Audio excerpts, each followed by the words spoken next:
Todos tenemos un concepto distinto de lo que es una vida ideal.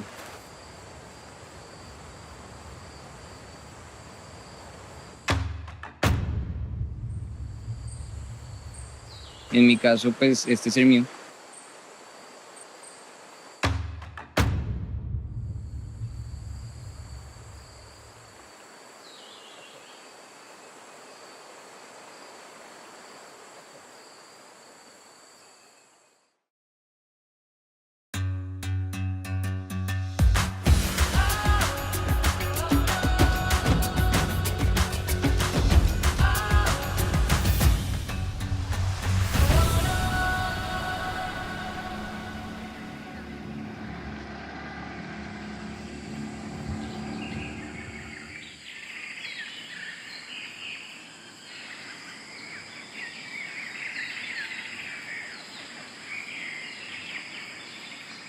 Soy Juan Pablo Bueno,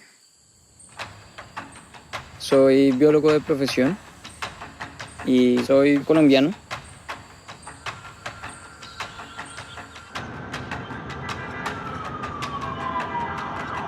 Yo inicié con ingeniería química. En mi familia somos químicos por naturaleza. Tenía un hobby que era conocer Colombia a través del computador. En esos viajes virtuales buscando fotos, me encontré con 3 fotos de cañocristales.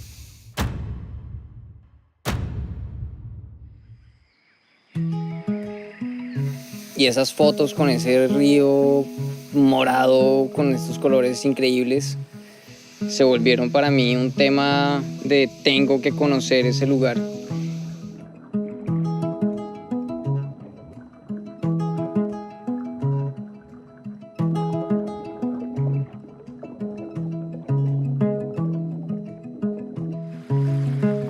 Ahorré un poco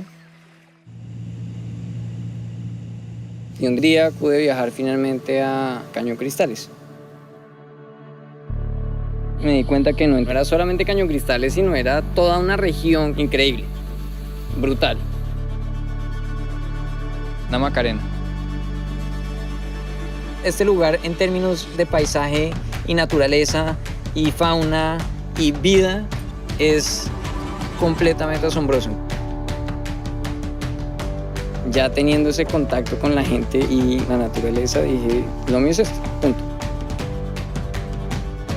No tengo que buscar más. Yo estaba sufriendo en ese momento con la ingeniería química. No porque me quedara grande, sino porque no me quedaba fácil imaginarme a mí más adelante metido en una oficina, metido en cosas que tuvieran que ver con procesos químicos. Y para mí la conclusión fue dedicarle mi vida a proteger eso que me gusta tanto, que es la naturaleza.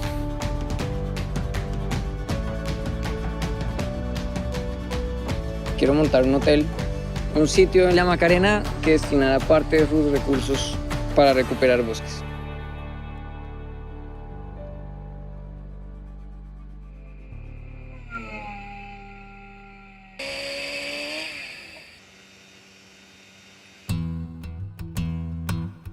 Siete años de incansable trabajo levantando un proyecto que inició con puros ahorros, la manigua.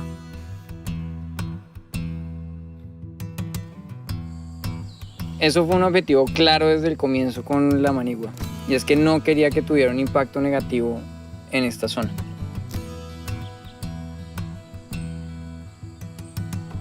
Fue que logré encontrar los diferentes espacios donde podía construir sin tener que tumbar un árbol.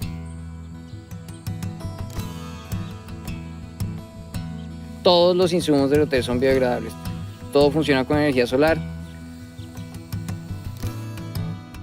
Y de esta manera lograr que todas las personas que nos visiten se adapten a este entorno a través de la experiencia que nosotros generamos.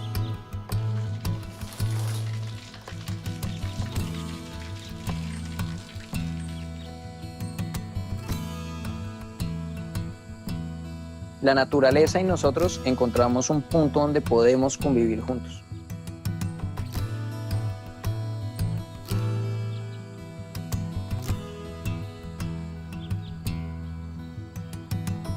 La selva es este lugar donde nada es monótono.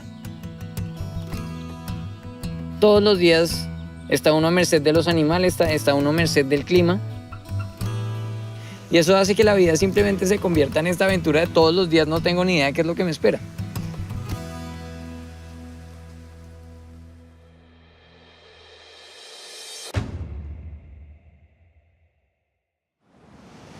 El año pasado el río Guayabero se le dio por crecer hasta un nivel que yo nunca pensé que llegaría.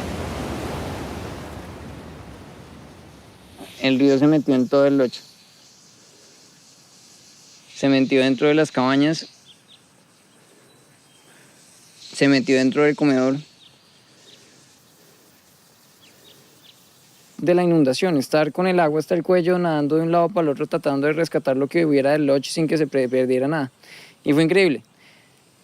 No perdimos nada. Lo único que perdimos fue un bulto de arroz. Y en eso no perdimos nada gracias a mi equipo.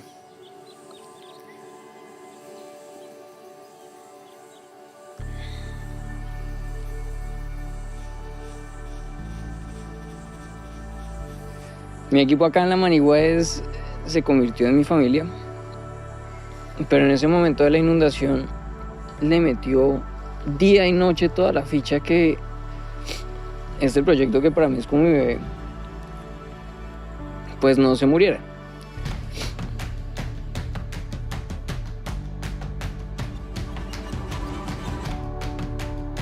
En ningún momento tiraron la toalla y esta gente le metió el alma a lograr evacuar todo el hotel para que no se perdiera nada. Nunca había visto y nunca había sentido en carne lo que de verdad sentir el apoyo de tantas personas unidas para ayudarle a uno. Y mirar a Juan Pablo cómo comenzar, ¿sí? Venir un señor de una ciudad a internarse acá a la selva, eso es como queda uno, bueno, queda sorprendido porque es difícil acostumbrarse de una ciudad de repente a internarse acá a la jungla. La naturaleza le dio un empujón para seguir más adelante, que a pesar de las dificultades que la naturaleza, siempre hay una luz al fondo del túnel. Juan Pablo la encontró. Yo me vine a la Macarena a plantar árboles, ¿no? Pero lo último con lo que pensé que me fuera a encontrar fue como con una relación, una familia, un hogar tan especial en la mitad de la nada. Y por otro lado está el hecho de verdad tener esa experiencia de uno estar conviviendo con la selva de una manera completamente genuina y maravillosa.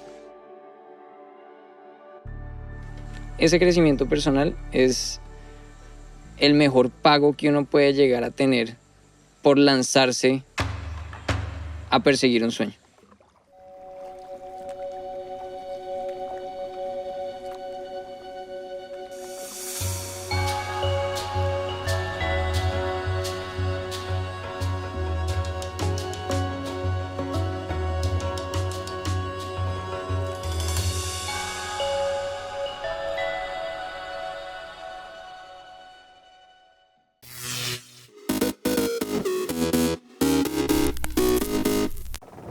Welcome to the final day of racing for the Ocean Race Europe in Italy, Genoa. And if you've been following all the drama today, you will know that, well, we've been in a bit of a long postponement. These two boats here are going to be in a fight with that team. Murpori Foundation on the left, AkzoNobel Ocean Racing on the right.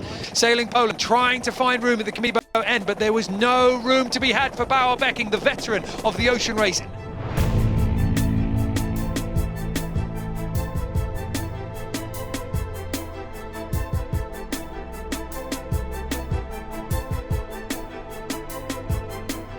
Germany start this one with Lingtao and Bureau Valet on their breeze. They're going to have a little bit of a hard time to try and punch out. No one turning around just yet, and by looking at the flags, it looks like it was a clean start. Bureau Valet just sneaking in at the committee boat in. That would have been very tight.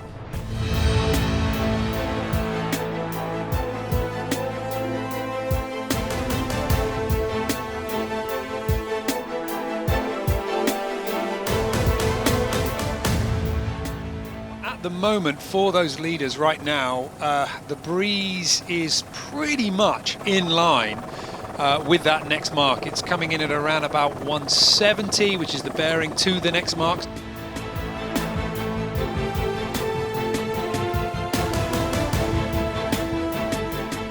See how close they are as 11th Hour Racing Team go round the mark, Linked Out go round as well. And what do they do here? So the crucial thing will be what that angle is going to be like from this mark, whether it's going to fit into that power angle on the masthead Code Zero. And in fact, as we say that, look at that, Sally, new sail coming out of their hatch.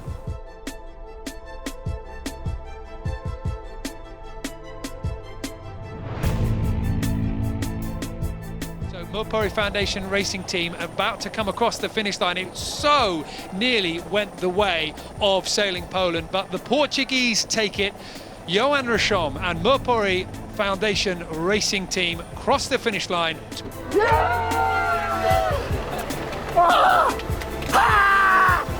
good, huh? Job done, mission accomplished. Oh, that was incredible. I think we love to make things hard for ourselves. But it was amazing and beautiful project. Absolutely loved it, loved the crew. Very proud of everything they did, everything we did. And yeah, happy for the Murpuri Foundation. Very, very, very tight finish, but a really good finish here for Sailing Poland. That's a strong performance. Now the finish line for 11th Hour Racing Team. Behind them, but the big question is what's happening behind them with Offshore Team Germany. So 11th Hour Racing Team coming into the finish, sailing clear now. They are going to sail through the line first, Linked Out to windward.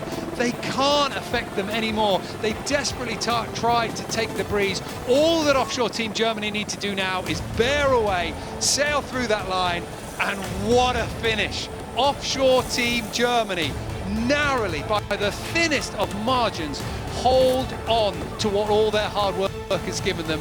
They win the Ocean Race Europe in spectacular fashion. It has been probably one of the nicest events since a long time. I mean, I prepared that for 4 or 5 years probably, and it's a lot of work, and I'm so happy that that we managed so well. I'm super happy.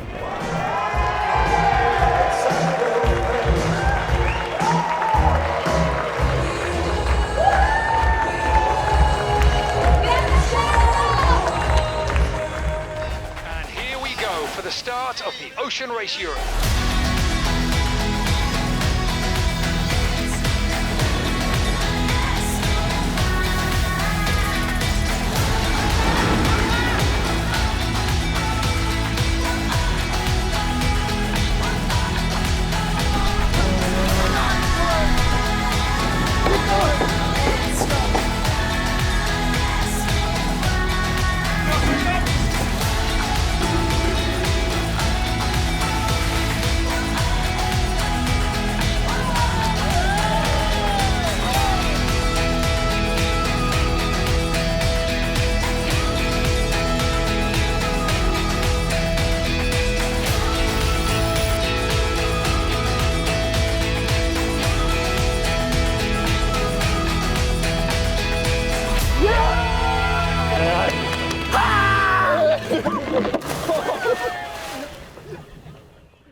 That was amazing. Yeah. These cars, the STO, yeah, they're like, they seem to be a lot faster than the Hurricane, yeah? We did the Hurricane Performante last time we were here 3 years ago, and the STO, what a beast. It's amazing. Yeah, and this one's rear-wheel drive as well. Yeah, so yeah, exactly, yeah. How do you find that different, being rear-wheel drive with four-wheel drive? You probably just got to be more careful coming out the corners, otherwise you might spin. But I guess these cars have got more downforce, so there's more grip anyway. Yeah. But yeah, so far, first couple of laps, it was amazing. when you're on stage, you have a lot of, when you're performing in front of people, you have a lot of adrenaline, you have a lot of energy, but you also have to like really concentrate on what you're doing so you don't make mistakes. And I find driving on a track fast like this, it's almost similar, because you have a lot of adrenaline, it's exciting, it's thrilling, but you have to really be calm and concentrate and be in a zone. So I like the parallels of kind of performing on stage and driving a car, but so for me it's both, I'd say.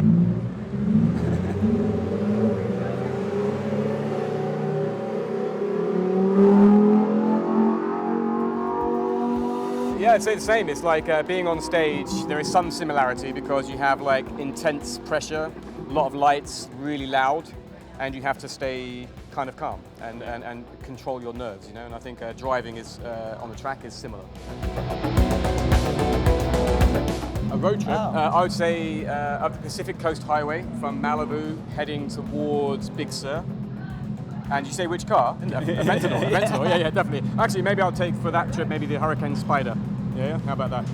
I love driving in southern Europe and around the Mediterranean coast. I'd probably drive around the Italian coast.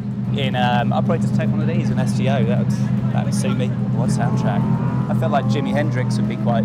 I'd go for like some kind of synth wave. Give me a synth wave artist. It's cool. Like Daft Punk or something. Yeah. Like their first album.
Hi, I'm Sohee, the designer of Miss Sohee.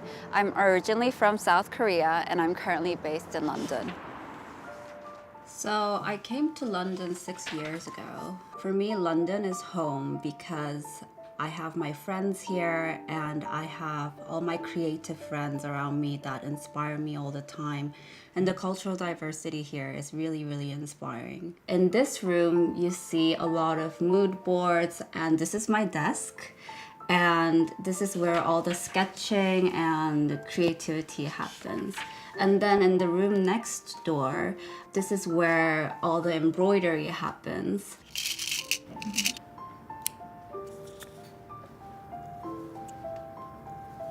Definitely, I think embroidery is painting with beads and fabric.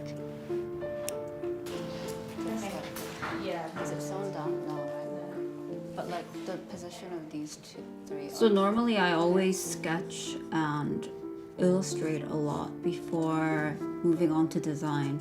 Sometimes I get inspired by my own drawings as well. So sketching is one of the most important stages in the process of designing.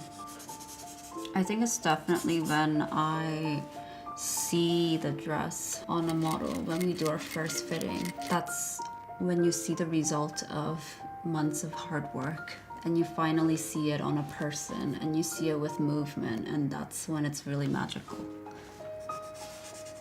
I grew up watching my grandmother sew all these beautiful traditional embroideries, and I didn't realize how beautiful they were until I grew up, and I really wanted to use the traditional methods and also the colors of the traditional embroidery into my design. When I first met Domenico and Stefano, I have to be honest, I was very nervous at first to explain them my work.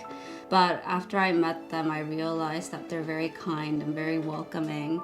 And they were very, very supportive of my ideas. And they gave me complete freedom to be myself and express my vision. So I had a really great time meeting them. So for my collection, I really wanted to explore the elements that I really love. For this look especially, it's an explosion of flowers, and I really wanted to use the elements that are, you know, what I really love. So my collection in one word, I would say, is that it's my dream.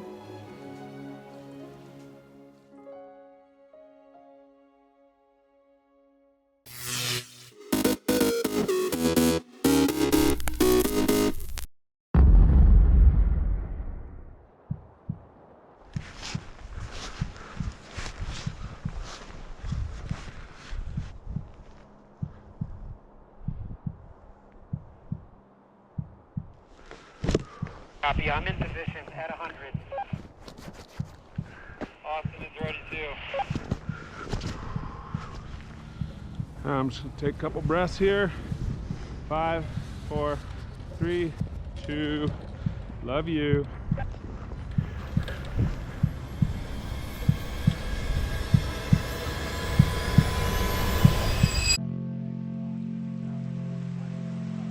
All right, another beautiful morning.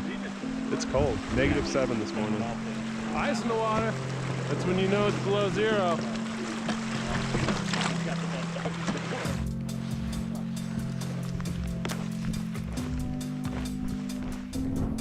Get at the top of the cliff. Dropping in 5, 4, 3, 2, 1.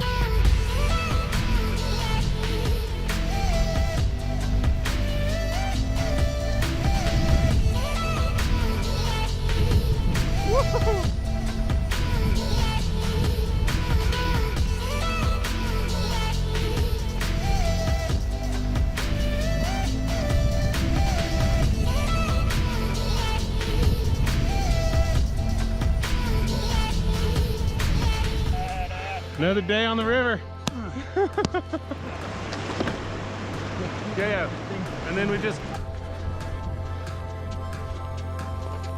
Copy that, thanks. 3, 2, 1.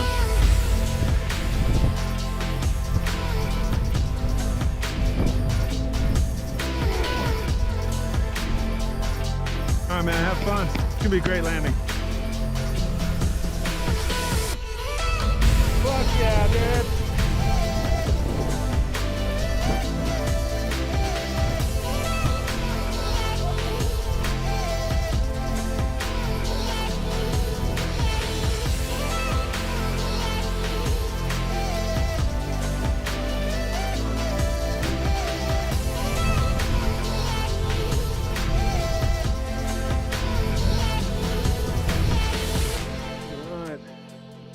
Day 7 down the river, and conditions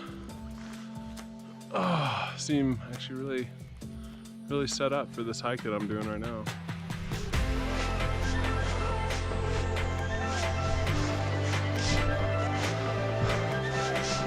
Yo, buddy, I should be able to see you now. Dropping 3, 2, 1. Love you guys.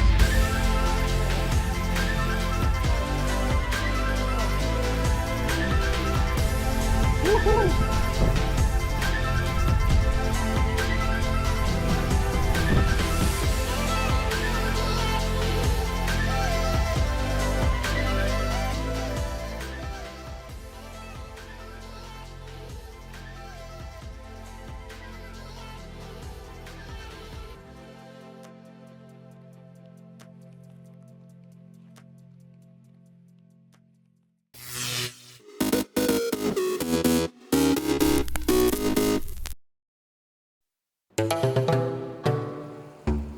What I tend to look for when I go to places are things that are visually appealing. When you walk down the sand dunes here in St. Lucia. Just thinking of the old shipwrecks or the explorers, the first thing they saw was these long beaches and impenetrable forest. They still look exactly the same. I can't imagine there are many places in the world where you can see tons of things in one day. I want to pinch my arm and say, this can't be true. I'm in the middle of this. I think the uniqueness is that it's diverse. You could peel off layer after layer and you'll find more and more things. It's all here for you to just be part of.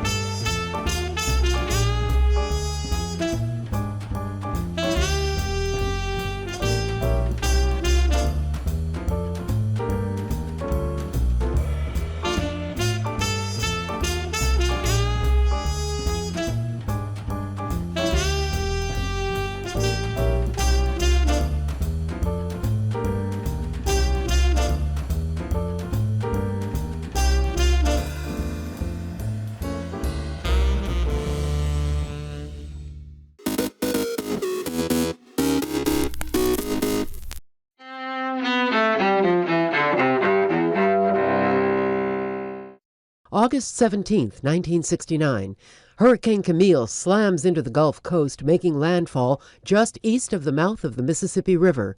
The Category 5 storm kills more than 250 people, more than 35 years before Hurricane Katrina devastates the region. 1998. They did not constitute sexual relations as I understood that term to be defined. In Washington, President Bill Clinton faces federal grand jury questioning in the Monica Lewinsky scandal. That's where he finally admits his past relationship with the former White House intern. Afterward, Clinton tells the American people, Indeed, I did have a relationship with Miss Lewinsky that was not appropriate. In fact, it was wrong. It constituted a critical lapse in judgment and a personal failure on my part for which I am solely and completely responsible. 1896. There are strange things done in the midnight sun by the men that toil for gold.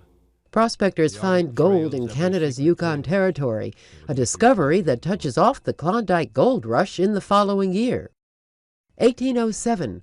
Robert Fulton's steamboat begins its successful round trip up the Hudson River from New York City to Albany, New York.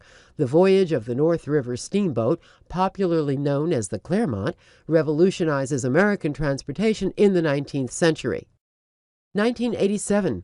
Rudolf Hess, the last member of Adolf Hitler's inner circle in Nazi Germany, dies of an apparent suicide at age 93. Hess was the sole inmate at Spandau prison in what was then West Berlin, serving a life sentence for war crimes. And 1943. You talking to me? You talking to me? You talking to me? Well, I'm the only one here. Actor Robert De Niro is born in New York City. Among his films, Taxi Driver, The Godfather Part 2, Raging Bull, Goodfellas, and Analyze This. Today in History, August 17th. Sophia Manos, The Associated Press.